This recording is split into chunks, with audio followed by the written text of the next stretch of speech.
Hello and welcome to my YouTube channel. I'm Dave Dixon, a photographer based in Northumberland in the UK, and I tend to specialise in landscape photography, both rural and urban. On this channel I'll be sharing some of my photographs and stories behind them. The photograph we're taking a look at today is Scotch Mist. This was taken while I was travelling around Scotland in the autumn of 2017. I was combining some camera club presentation work with getting a bit of photography in between while I was travelling around. One day I was driving along the north shore of Loch Earn, and I stopped into a little parking area about halfway along the loch, and this photograph's taken looking towards the hills that are on the south side of the loch. The gamble you always take with photography in Scotland, particularly around the autumn time, is that the weather may not always be on your side. On this day the weather was very grey, very damp, quite uninspiring, but seeing as I was here I wanted to try and get something, so when I took this I knew I was going to have quite a bit of work to do at the processing stage. This was around the middle of the day, but harsh light was the least of my worries. I was thinking that the way the light was interacting with the cloud and the mist, there might be something there that I could take advantage of.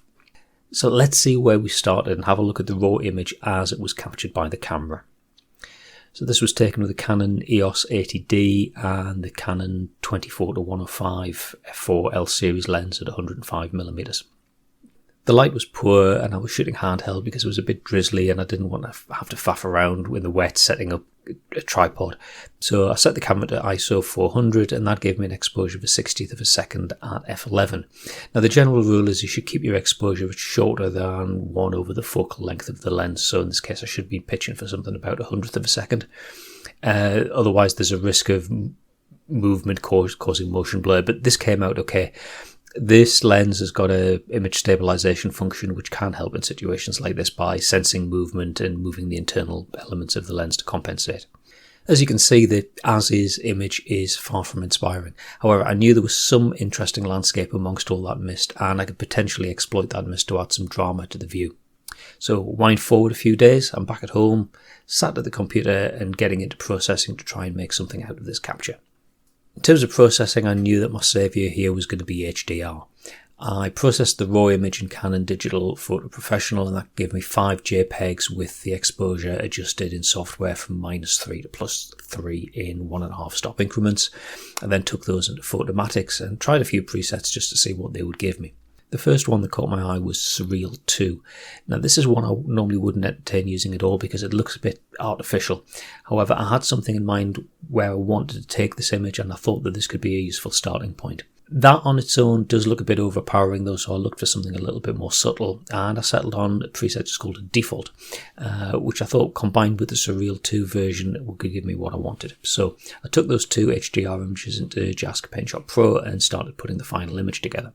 Starting with the Surreal 2 HDR as a base layer, I brought in the default HDR and dropped the transparency down to 34%. I thought this gives me a nice balance between what I was looking for in terms of a natural look, but it still had a bit of drama. Also, the Surreal 2 version was a lot more saturated, so it brought some interesting autumn colour. There was a bit more going on in this image than I wanted. There's some real estate that I thought wasn't really adding a lot of value, so I cropped the image down.